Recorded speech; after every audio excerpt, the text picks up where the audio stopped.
નમસ્કાર વિદ્યાર્થી મિત્રો, સર્વે વિદ્યાર્થી મિત્રોનું સ્વાગત છે ઓશન કોચિંગ ક્લાસીસની યુટ્યુબ ચેનલ પર. અને અમે આવી ગયા છીએ ગાલા વર્ષ 2024-25 નું અસાઇનમેન્ટનું સંપૂર્ણ સોલ્યુશન લઈને.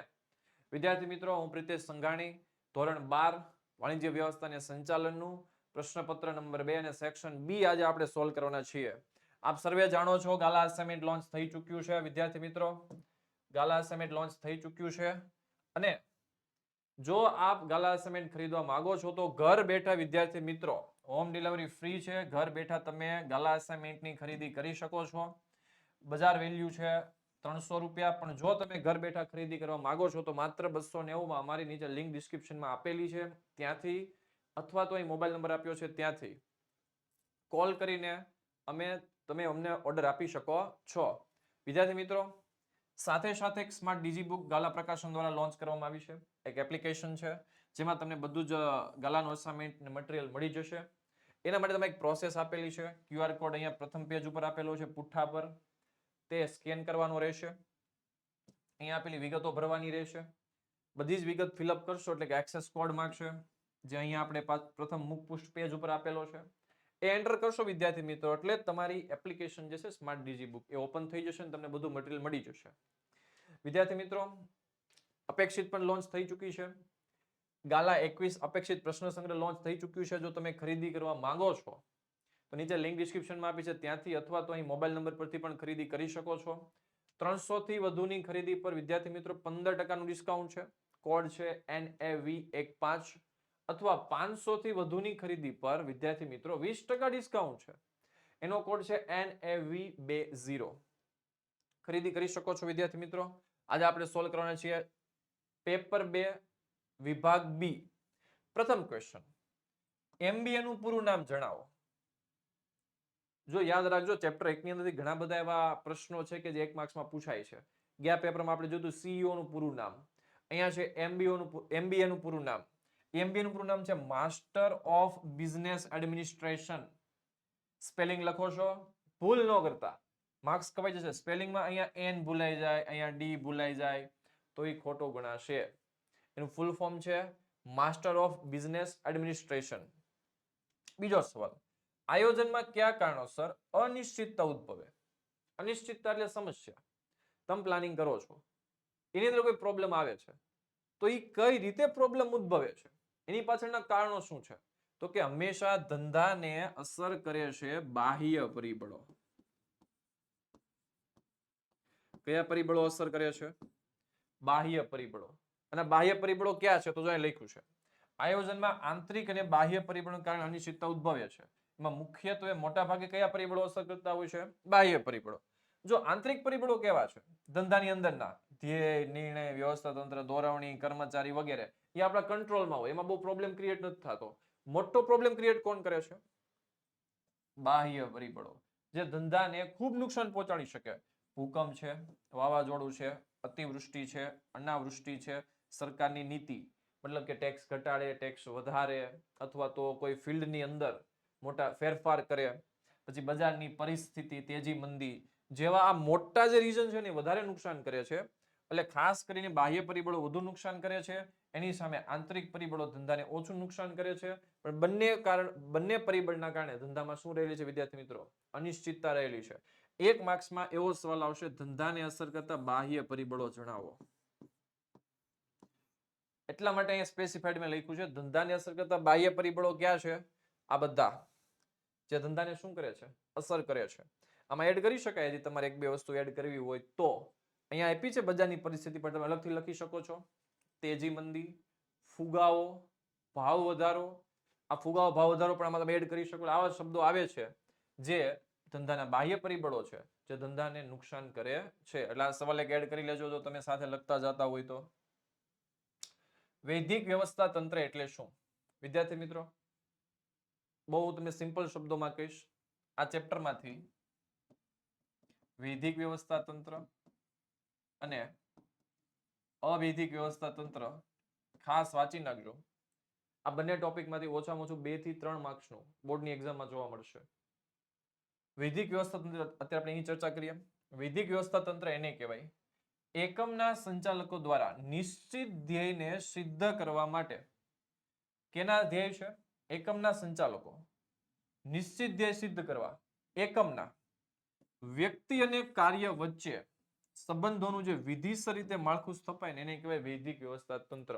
થોડીક અટપટી વ્યાખ્યા છે, સિમ્પલ થી જોઈએ આપણે. કોઈ એક ધંધો છે, એ ધંધાના સંચાલકો છે. સંચાલકો હંમેશા પોતાના ધ્યેયમાં ફોકસ આપે છે. તો આમ યાદ રાખવાનું, એકમના સંચાલકો પોતાના ધ્યેય સિદ્ધ કરવા માટે શું કરે છે? તો કે એક છે વ્યક્તિ અને બીજું છે કાર્ય. આ બંને વચ્ચે જે સંબંધ છે એને વિધિસર રીતે માળખું સ્થાપે એને કહેવાય વૈદિક વ્યવસ્થા તંત્ર. બહુ સિમ્પલ છે. એટલે આ રીતે યાદ રાખવાનું, એકમના સંચાલકો ધ્યેય સિદ્ધ કરવા માટે વ્યક્તિ અને કાર્ય વચ્ચેના સંબંધનું વિધિસર જે માળખું સ્થાપે છે એને શું કહેવાય છે વિદ્યાર્થી મિત્રો? વૈદિક વ્યવસ્થા તંત્ર કહેવામાં આવે છે. અહીંયા ઉત્તરદાયિત્વ પણ આપેલું છે, 1 માર્ક્સમાં આપ્યું છે. બોર્ડની એક્ઝામમાં 2 માર્ક્સમાં આવી શકે. 2 માર્ક્સમાં પૂછશે કે આ ઉદાહરણ આપો. ટેક્સ્ટબુકમાં ચકાચક નીચે ફકરો આપેલો છે, ચેપ્ટર પૂરું થાય ત્યાં ઉદાહરણ આપેલું છે. 2 માર્ક્સમાં આવશે તો 1 માર્ક્સ ઉત્તરદાયિત્વ અને 1 માર્ક ઉદાહરણો રહેશે. ઉત્તરદાયિત્વ એટલે શું? ઉત્તર એટલે શું થાય વિદ્યાર્થી મિત્રો? જવાબ આપવા થાય. અને જવાબ તમારે ક્યાં આપવાના છે? ઉપરની તરફ. એને કહેવાય ઉત્તરદાયિત્વ. પણ જો એક ફંડામેન્ટલ વ્યાખ્યા જોઈએ ટેક્સ્ટબુકના બેઝ ઉપર, મદદનીશોને સોંપવામાં આવેલા કાર્ય વ્યવસ્થિત રીતે કરે છે કે નહીં તે જોવાની જવાબદારી એના ઉપરી અધિકારીની છે. કોની છે? ઉપરી અધિકારીની. મદદનીશો એટલે જે લોકો કામ કરવા વાળા છે, તળ સપાટી, મધ્ય સપાટી કે ઉચ્ચ સપાટી, બધી જ જગ્યાએ પોતાની ઉપર એક લોકો હોય છે. મદદનીશો મોટા ભાગે તળ સપાટી હશે. એ કાર્ય કરે છે કે નહીં વ્યવસ્થિત રીતે એ જોવાની જવાબદારી કોની હોય છે? ઉપરી અધિકારીની હોય છે. અને આ જે મદદનીશો કાર્ય કરે એના ઉત્તરો એને પોતાની ઉપરના અધિકારીઓને આપવાના હોય છે. એને કહેવાય છે ઉત્તરદાયિત્વ. જેમ કે હું તમને એક વસ્તુ એ સમજાવું. કોઈ એક એમડી છે, મેનેજિંગ ડિરેક્ટર, એની નીચે એક જનરલ મેનેજર છે અને જનરલ મેનેજરની નીચે એક ઈ લોકોએ કામદાર રાખ્યો છે. તો કામદાર જે કામ કરે છે એ જે કામ થાય એની ઉપર નજર કોણ રાખશે? General manager. અને કામદાર જે કામ કરે છે એનો જવાબ એને જનરલ મેનેજરે કોને આપવાનો હોય છે? એમડી ને. તો અહીંયા મદદનીશ જે કામ કરે છે એ વ્યવસ્થિત કરે છે કે નહીં એ જોવાની જવાબદારી ઉપરી અધિકારીની છે. અને આ ઉપરી અધિકારી પોતાના ઉત્તર જે છે એ કોને મોકલે છે? પોતાના ઉપરી અધિકારીને, તરતના ઉપરી અધિકારીને મોકલે છે. એને કહેવામાં આવે છે ઉત્તરદાયિત્વ. એક્ઝામમાં 1 માર્ક્સનો એવો સવાલ પણ આવશે, ઉત્તરદાયિત્વનો પ્રવાહ કેવો છે? વિદ્યાર્થી મિત્રો સવાલ આવશે, ઉત્તરદાયિત્વનો પ્રવાહ કેવો છે? તો જો નીચેથી માહિતી બધી ઉપર જાય છે તો ઉત્તરદાયિત્વનો પ્રવાહ નીચેની તરફથી ઉપરની તરફનો હોય છે. નોટ કરી લેજો, ક્વેશ્ચન પૂછાઈ શકે. ભરતી માટેના કારણો જણાવો. એક્ઝામની અંદર આવો સવાલ પૂછાય કે ભરતી માટેના કારણો જણાવો. તો વાંચવું ન પડે. કદાચ તમે ધંધો કરતા હો અને તમારા ધંધાનો વિકાસ થાય તો ભરતી તમે કરશો તો શા માટે ભરતી કરશો? તો કે ધંધાનો વિકાસ થાય તો ભરતી કરવી પડશે. બીજું તો અહીં બહુ બધા ઓપ્શન આપ્યા. જો નવું એકમ સ્થપાય તો ભરતી કરશું, વિકાસ થાય તો ભરતી કરશું, જૂના કર્મચારી રાજીનામું તો ભરતી કરશું, કર્મચારી મૃત્યુ પામે કે નિવૃત્તિ લે તો ભરતી કરશું, અથવા તો અમુક કારણોસર ધંધાકીય એકમ પોતાની નવી શાખાઓ ખોલે તો પણ ભરતી કરવી પડે છે. તો ભરતી માટેના કારણો છે. ત્યાર પછી નિરીક્ષણનો અર્થ આપો. Chapter number 6. એક લીટીની વ્યાખ્યા પણ લખી શકાય. હું તમને બધું જ ડિટેલ્સમાં જણાવવાનો છું. નિરીક્ષણ એટલે શું?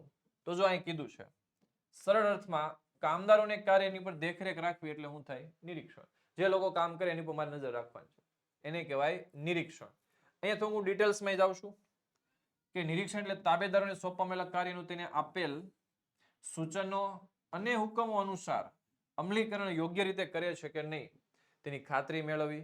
ધંધાકીય કામના ધ્યેયને શ્રેષ્ઠ સિદ્ધ કરવા માટે માનવીય અને ભૌતિક સાધનોનો મહત્તમ ઉપયોગ શક્ય બને તેટલી ખાતરી મેળવવી. હવે જો આવડી મોટી વ્યાખ્યા બને ત્યાં સુધી વિદ્યાર્થી મિત્રો તમે પ્રિફર નહીં કરો તો ચાલશે, નહીં કરો તો ચાલશે. તમને હું એક જ સજેસ્ટ કરીશ, ટૂંક ઇન ટચ ને સાદી વ્યાખ્યા. કામદારોના કાર્યની દેખરેખ રાખવી એટલે શું થાય? નિરીક્ષણ. બહુ સિમ્પલ છે. અને બીજી ગજેટ વ્યાખ્યા આપી છે નીચે.